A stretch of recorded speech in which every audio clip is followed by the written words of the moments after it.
پریسبٹرین church کے جو pastor ہیں، پاسٹر الطاف، ان کے کہنے پہ پاسٹر وکی نے اپنا بیان چینج کیا، کیونکہ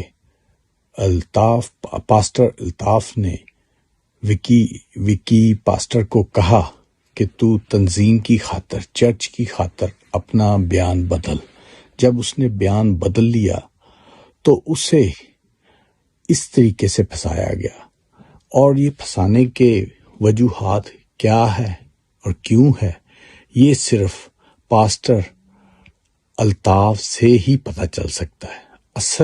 اصل مجرم تو چھپا ہوا ہے، اور جس پہ یہ سارا ایکسیڈنٹ ہوا ہے، جس کو گولی ماری گئی ہے، اس کو جیل میں ڈالا گیا ہے۔ یہ پولیس بھی رلی ہوئی ہے، اور یہ جو پادری الطاف ہے، صحیح ملزم یہ ہے، کیونکہ اس کی چھان بین ہونی چاہیے، اس کو کٹہرے میں لانا چاہیے، اور اس سے پوچھنا چاہیے کہ کیوں یہ بیان چینج کروایا گیا۔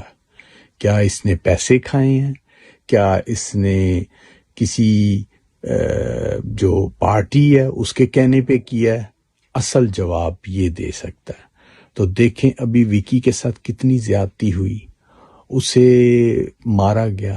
جب بہن غزالہ شفیق وہاں پہ پہنچی، میڈم غزالہ شفیق، اور دیکھیں ان سے بھی دسترازی کی، ان سے موبائل چھینا گیا، اور گندے الفاظ گالیاں دی گئیں، اور پاسٹر وکی کو گھسیٹ کے لے گئے اور گندی گالیاں دی، اور کہا ہم پیشاب کرتے ہیں تیری بائبل پہ۔ دیکھیں یہ پولیس والوں کی جہالت اور درندگی، یہ پولیس کی وردی میں گنڈے، اور یہ بہت عرصہ سے دیکھ رہے ہیں، پر جب گنڈوں نے بائبل کو برا کہا، بائبل کے لیے اتنے غلیظ الفاظ پیش کیے، جو ان کی غزالت ہے وہ دنیا پہ ہوتی تھی، اب وہ دیکھیں ہماری بائبل پہ بھی اور ہر چیز پہ یہ بری گندی ان کی غزالت ہوتی ہے پولیس والوں کی۔